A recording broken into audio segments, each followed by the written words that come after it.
Olá pessoal, no vídeo de hoje nós vamos continuar falando sobre estruturas de repetição. Vamos conhecer os comandos while e do while da linguagem Java.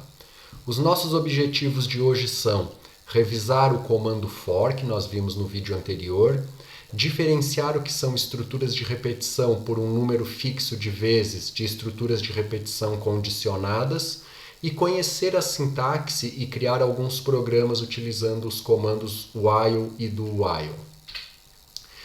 Na aula passada nós usamos o comando for para resolver alguns problemas. Nesse primeiro exemplo, nós criamos aqui um for que vai ler os dados de 12 produtos. O nome do produto, a quantidade vendida no mês, o seu preço, e aí vai calcular o quanto nós arrecadamos com aquele produto naquele mês, com cada um dos 12 produtos naquele mês. O que é importante a gente lembrar quando nós usamos uma estrutura como esta? O meu programa ele vai executar esse número de linhas aqui por uma quantidade fixa de vezes que está especificada aqui no código, ou seja, 12 vezes. Essa é uma estrutura bastante interessante para uma série de situações, mas existem problemas que eu não sei de antemão quantos produtos eu tenho, por exemplo, quantos produtos eu quero cadastrar.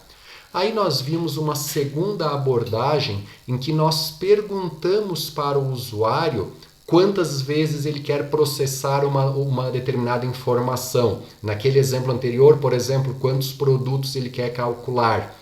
Aqui nesse segundo exemplo nós usamos essa estrutura e perguntamos para o usuário quantos números ele quer elevar ao quadrado, que é o objetivo desse programa. Aí ele vai elevando os números ao quadrado e fazendo as operações que nós queremos. O que muda em relação dessa estrutura com relação à estrutura anterior? Notem que o comando que nós usamos é o for. O que muda é que ao invés de nós usarmos uma constante fixa aqui para indicar que o nosso i começa em 1 e vai até um valor fixo, nós usamos uma variável n. E aí nós perguntamos para o usuário e guardamos este valor na variável n. Neste caso, digite quantos números deseja elevar ao quadrado. Vamos supor que ele digitou 8, então a variável n tem 8. Aí o nosso código vai rodar, o nosso programa vai rodar as instruções aqui do for por 8 vezes, porque começa em 1 e vai até 8.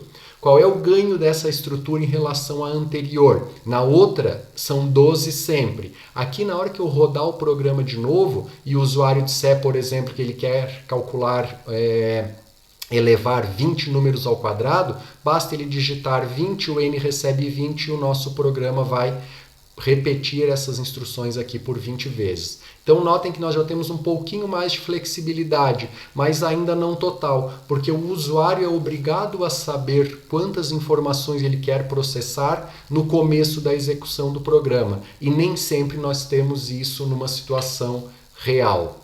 Vamos imaginar que nós queremos melhorar o programa anterior para que ele não pergunte ao usuário quantos números ele deseja elevar ao quadrado. Vamos supor que o usuário tem uma lista e ele não quer ficar contando quantos números tem ali. Ele quer ficar digitando vários números até que alguma coisa aconteça. E essa alguma coisa então será que o programa vai solicitar os números e apresentar o resultado até que o usuário digite 0 como entrada. Percebam que agora eu não vou mais informar quantas vezes eu quero repetir. Eu vou estabelecer uma condição, que a hora que aquela condição for satisfeita, eu quero parar de executar a minha estrutura de repetição. E aí nós vamos voltar a um slide que eu já apresentei no vídeo anterior, que traz a classificação das estruturas de repetição. Nós temos as estruturas que repetem por um número fixo de vezes, que é o for. Nós vamos estabelecer ali no for por quantas vezes nós queremos rodar. Para um i que começa em 1, i menor que 10 ou i menor que n. Que são os dois casos que nós vimos, mas a hora que ele entra no for, ele já sabe quantas vezes ele vai rodar. Além dele, nós temos a repetição condicionada, que aí são os comandos while e do while. Ao invés de nós determinarmos exatamente quantas vezes nós vamos repetir o código, nessa situação nós vamos especificar uma condição. E enquanto aquela condição for satisfeita, a gente continua repetindo. A hora que a condição não for mais satisfeita, nós paramos com a repetição. Aqui nós vamos começar conhecendo o comando while, também conhecido como comando enquanto. Qual é a sintaxe dele?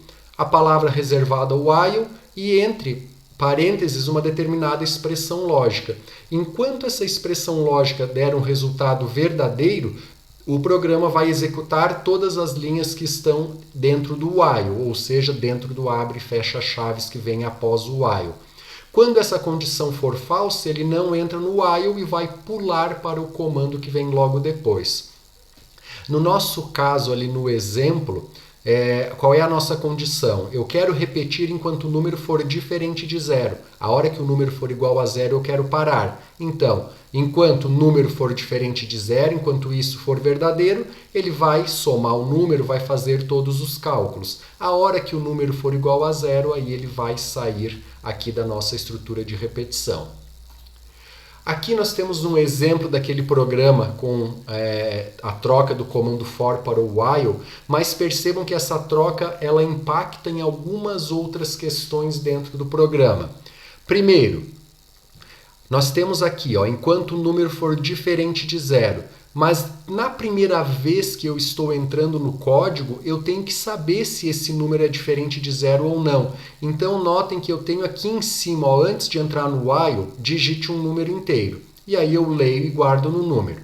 Vamos supor que o usuário digitou 5. 5 é diferente de zero? É verdadeiro. Então ele entra. Aí ele calcula o quadrado, 5 vezes 5, e ele imprime. Notem que aqui no final, depois de apresentar o resultado, as minhas duas últimas linhas de código, elas repetem as linhas que estão aqui fora. O porquê disso? Porque eu tenho que perguntar o segundo número para o usuário. E aí eu pergunto o segundo número. Vamos supor que o usuário digitou 3. Voltamos para cá. Quando a gente chega no fecha chaves, vem para o while. 3 é diferente de 0? É. Então o quadrado 3 vezes 3, 9, mostra o resultado 9. Digite um número inteiro, então ele pede o terceiro número. Vamos supor que o usuário quer digitar só os dois primeiros. Aí ele vai guardar aqui, digita como 0, o número é 0. Retornamos para cá. 0 é diferente de 0? Não, essa comparação é falsa. Se a comparação é falsa, ele não vai entrar no while, ele vai pular para a linha imediatamente posterior. Como a linha imediatamente posterior ao while é o fecha-chaves do main, quer dizer que o nosso programa acabou. Então notem que essa repetição do comando de leitura, uma vez fora do while, para ele ler o primeiro valor, e lá no final do while, para ele ir lendo os próximos valores, ela é muito importante. Se eu esquecer de colocar essa linha aqui, o nosso programa entra naquilo que nós conhecemos como um looping infinito. Por que looping infinito? Vamos imaginar, vamos recomeçar a execução do programa. Digitamos um número, o número é 5. 5 é diferente de 0? Sim. Aí ele calcula o quadrado que dá 25 e mostra 25. Se eu não tenho essas duas últimas linhas para ler, o nosso fecha-chaves vai estar aqui. Ele volta para o while. Quanto que é o número? É 5, porque eu não li de novo. E aí ele vai calcular 25 e vai mostrar. E aí ele vai ficar aqui infinitamente calculando 25 e escrevendo 25 na tela. Por isso que essa repetição aqui ela é fundamental. Um outro comando que permite que a gente condicione as nossas repetições é o comando do while, também chamado de comando faça enquanto ou comando repita, dependendo da linguagem que nós usamos. Qual é a sintaxe dele?